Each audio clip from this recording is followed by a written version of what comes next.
Hi, I'm Tanmayee, a practicing chartered accountant. Wait, I know it might sound very sorted, very grown up, an Excel sheet at 9 am types, but in reality, CA didn't make my life easier.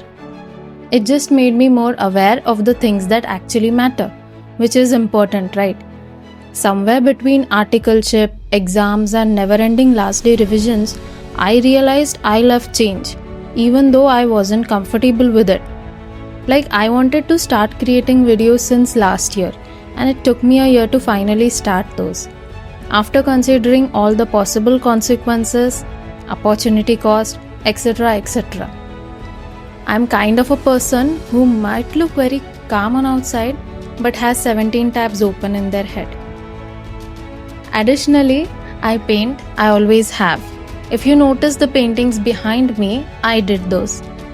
Here in this channel, we are going to talk about experiences, mistakes, and lessons learned. Also about finance and taxes. Even if one video here helps you understand a little more, the video has done its purpose. That is all for today. In the next video, we are going to talk about mistakes I made during my CA exams.